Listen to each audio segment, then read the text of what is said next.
Yo, what is up guys, Bob87 King here, and today I'll be ranking every song from Katseye, which is obviously a very different change from my usual content, but I figured with the release of their new EP Wild, I think now's a good enough time to start diving into more Katseye or just non-Disventure Camp content in general. And I'll just talk about my feelings on Katseye briefly, and it's honestly pretty confusing. I definitely love all the members. I think they all have a unique personality that I find to be personally endearing. It could help by the fact that I am closer in age with some of them. However, I think now when I've had 3 biases from this group, it is pretty telling that they're all extremely likable. When I first got into Katseye, Lara was my bias from day one. For starters, she's easily my favorite vocalist out of the entire group, and even though Sophia is probably objectively better, I still prefer Lara's tone a lot more. It's crazy how effortlessly she can hit those whistle notes, and her personality just exudes confidence. And also, come on, she's one of the most stunning, beautiful women to have ever graced this earth. Then when it was announced that Manon was on hiatus for reasons that are, still unknown at the time of making this video, my bias became her. A large part of Katseye became missing, and watching a lot of Manon's content made me realize how funny she is. I think what I love about Manon's personality is how resilient she is, and her natural likability just endeared me to her. I hope Manon's doing well, and if she ever miraculously comes back to Katseye, I really hope that Hybe doesn't treat her poorly again. This really goes without saying, but all the members shouldn't have to be overworked by their company. Currently though, my bias is Megan. I watched some of her solo lives, and I think out of the group, I relate to Megan the most. I relate to her being insecure or worrying that we're too weird or different or not being cool enough.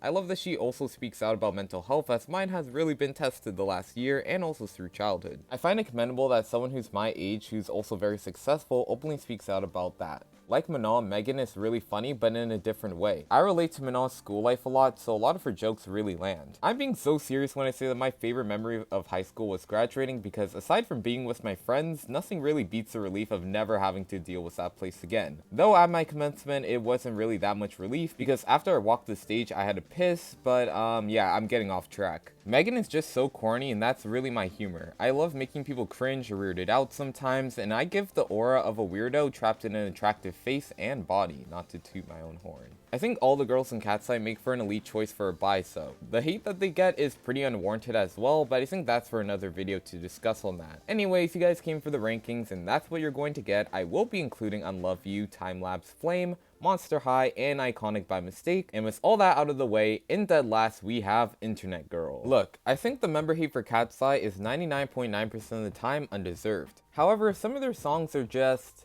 not for the general public. This feels like a Nickelodeon song, and when I get to my Big Time Rush song ranking, you'll see why I dislike it when it sounds like that. This song is supposed to be manufactured, I get it, but it's extremely lifeless. Not to mention the baby voice is the worst part of the song. This song feels like it was made for kids, so obviously I'm not the target demographic, but even if I was a kid, aside from the chorus being unfortunately catchy, I wouldn't like how materialistic it feels. Which is weird, I'm a YouTuber, I'm kind of the internet boy, but I just don't really like this song. I do like Ali's Internet Girl edit from Disventure Camp though. At number 20, following a trend with their more nonsensical songs, and it's gnarly. Like Internet Girl, the song has good edit potential, but that's all it has going for it. It's loud, and that's the point, but it doesn't make me feel hyped like MIA.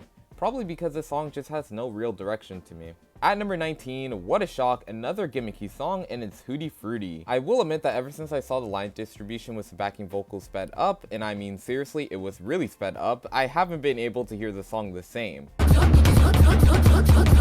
And that's honestly kind of a good thing, because it kind of makes me laugh. However, like the other 2 songs we just talked about, I have no connection to this song. Wild has been their best work, and I love most of their songs from that EP, but Hootie Fruity is just a pass. The music video is pretty peak though, they all give elite visuals. At number 18, we have Mean Girls. I really like the vocals of this song. Megan, Manon, Lara, they all really shine here. But the lyrics are pretty repetitive, and while the message is nice, it just doesn't do much for me in general. At number 17, we're talking about songs that feel like songs, and at number 17, it pains me to put this song so low, but we do have I'm Pretty. I love the lyrics and instrumentals to this song. However, I think this song falls into the trap of being better live, because the studio version is good, but it takes a while for me to get into it. I also think that their vocals are a lot better live for most songs, which is honestly a good thing. The lyrics are really touching, and even though it's kind of giving teen girl, it feels nostalgic and sounds like something that my sister would play once, but it would be stuck in my head forever. I love when Danny sings in her lower register. This song is really addicting at points, but the short runtime of the song really doesn't help its placement. At number 16, we're back with an upbeat one, and Stay Beaut. Man, this music video is forever cursed with the dance placement of Manon.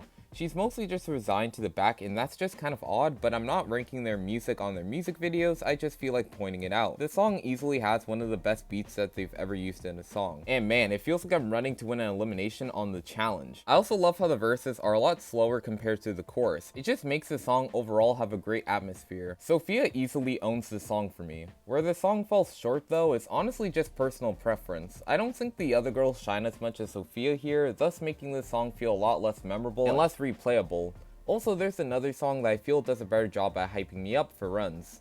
At number 15, we have a song that, once again, I love the live performance of, don't have that much love for the studio version though, and it's My Way. This song is so passionate and fun at the same time. However, the studio version doesn't hold a candle to the live performance where the girls provide some great note changes. Danny and Yuche's note changes blew me away the first time I heard it, and Laura and Sophia's high notes are insane. Definitely an emotional song, but not one to write home about. At number 14, we have Tonight I Might. This song is just a fun time. Laura and Sophia own this song again, and they really carry it. Actually, that's partly a lie. I love Yoonchae's verse. However, what bumps this song down is the lyrics. They're very, wordy. I'll read Danny's verse. I'm not the perfect example of someone ready to handle the kind of party required to go and fully inspired by. I know what they're trying to say, but they could have worded this a lot better. This song is practically a Disney song where they just shoehorn the message in and it makes the song sound incredibly generic. However, like My Way, it is saved by their live performances where they just sound incredible. At number 13, we have the first ever Katseye song that I've ever listened to, and it's Touch. This song gives me Stuck vibes from Big Time Rush based on one thing. The fact that the least utilized members are really the shining stars. Yuchea and Minot do a great job on the chorus. It's super catchy and easily the best part of the song. Megan's vocal tone in general is super addicting to hear, and this is just one of the prime examples of it. Laura on the pre-chorus will never not hit. The lyrics are also just pretty cool, and the song just has such a cool vibe to it. I'm not sure why I didn't get into Katseye right from the gate with this song, honestly. But then again, when the song first came out, my music taste was very selective, and honestly, yeah, this song is just my type of a dance pop. At number 12, another poppy song, and it's Game Boy. This is the Minot song. Her voice, like Megan, is super addicting to hear. I love how natural it is, and her voice also sounds kind of smoky in the best way possible. The overall energy of the song makes it really enjoyable to listen to, just because it's super upbeat and fun. However, the song is really repetitive and lacks an actual bridge, so it doesn't really have the best replay value if you can just end the song after the second chorus. But I still really like the song, and the music video is really colorful. I love the blue, and also there's no awkward dance placements. At number 11, we have the cover of Monster High, and this is just a lot of fun. Yuchea, Laura, and Minot have some of my favorite lines of the original, and the music video is really cool. This is a cover song, so I don't really feel like covering it that in-depthly, but I think that this is an amazing rendition of the song. At number 10, the top 10, we have Flame. This is just such a cool song. This is something that I can listen to get me through my runs. The chorus sung by Laura and then Sophia hits like crazy. The chorus where the girls all sing together is also just really awesome. I really wish they all got to be in the chorus a lot more as 6, but oh well. The lyrics are also really fun and alive, and I really wish they performed it more, because if I heard it more often, it would easily sneak into at least the top 7. I'm really shocked that hardly anyone talks about this song. It's just such a bop. At number 9, we have a song that is really soothing, and it's Time Lapse. I do not really care for the studio version, but the acoustic version is so calming and sounds really nostalgic. Everyone's voices really shine here, and they all get their time to sing. This goes for most Katseye songs, but what's missing is harmonies. I'm shocked that in the Soundless Check, it's just all solos. I might just be used to bands like R5 and Big Time Rush having some type of harmony during the songs, but nope. Still though, Yuchea singing in Korea is awesome, Sophia sounds like a Disney princess, Danielle's bridge is incredible, debatably my favorite out of any Katseye song, and honestly, I just really love Danny's voice. Also, even though all Minot says is "You're my first love and universe," she ate that up and sang incredibly well, so I do not care.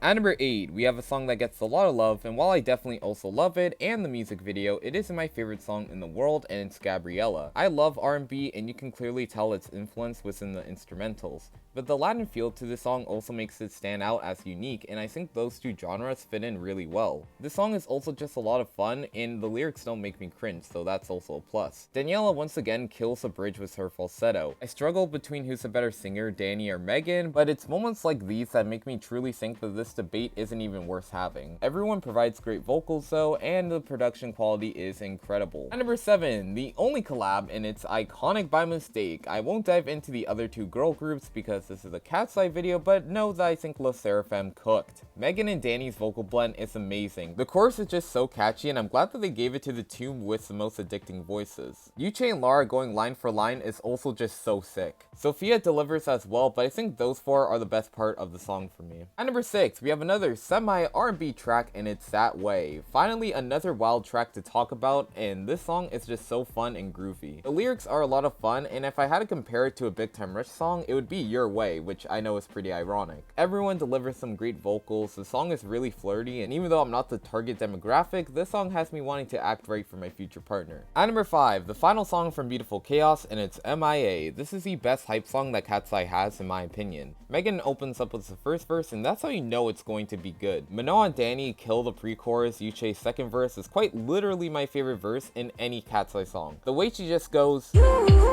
scratches my brain like crazy. Her voice really excels here in this style. And of course, our main vocalist Sophia is in the chorus and is what makes this song so iconic. Her voice is just so clear and powerful, and that just makes the song complete. And finally, Lara harmonizing with herself as Manon goes MIA, no pun intended, is also just a great way to end off the track. Easily a 10 out of 10 song, I just like the others more. At number 4, I see a lot of people hating on this song, and I just do not get why, and it's Pinky Up. Outside of the title, the hate this song gets is completely forced. As someone who's not a big fan of techno, the techno pop in this song makes me believe otherwise. It may feel like the same type of pop that Internet Girl has, but the lyrics and vocals are a lot more dynamic. The beat also tones itself down a bit, so the girls' vocals can truly shine in this song. Megan and Daniela deliver as always, and the harmony that Lara and Sophia have is amazing. 2 flaws though. 1, I don't want to be that guy, but I think Manoa's voice for the shaking ass in the parking lot line would have hit a lot harder than Danny's, but take that with a grain of salt because I think if anyone else were to have that line, I do think Danny is the best choice. Daniela's voice is really versatile, like why does everyone overshadow her ability to sing? Anyways, aside from that, Yuche's verse isn't my favorite, but it's pretty solid overall. And I know I hated on some of the songs for sounding nonsensical, but I just really like the chorus of just Pinky Up. Probably just because the instrumentals here are just so addicting and alive. Great song overall, and a perfect one to kick off the Wild era.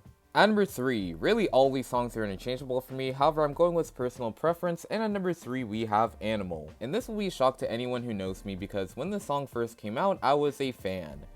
Yeah, a fan. However, what bumps this song down is just that more into emotional heartbreak songs, and this song just doesn't have that. However, what it does have is an amazing production, Sophia carrying every chorus, Lara hitting those whistle notes, and people say that the beat is anticlimactic, but honestly, I disagree. The lyrics are about someone who's under the radar. Why would it be as loud as gnarly? Ed Sheeran's influence is just so clear here, and he makes the song a very clever one. The bridge is also great and proves why Sophia is the main vocalist. This song also has my favorite music video out of any Katseye song because of its premise. Also, the girls in suits is the best thing ever. Okay, I'm done. At number 2, this is a tough one where at the moment I listen to the song more, but I think that's just because of accessibility because I'm cheap, and it's Bel Air. This song is so depressing and I love that. The slow mid drum beat is really addicting, and hearing Yuche, Megan, and Danny's lower register is incredible. Lara and Sophia on the chorus is just also a great touch. Lara and Sophia will never miss. This song gets me in my feelings and makes me think about potential edits with my favorite couples that never unfortunately lasted. This song is overall amazing, and I'm shocked that people genuinely find more enjoyment in Hootie Fruity than this masterpiece. And at number 1, who would have guessed, the song produced by one of its members would have the best song, and it's Unlove You. This song is depressing, and you can really feel the heartbreak yearn here. Like Bel Air, the song's instrumentals really let it so the vocals can truly be showcased here. The MVP obviously being Yuche, who delivers her best performance. Her upper register is so underrated and so underutilized.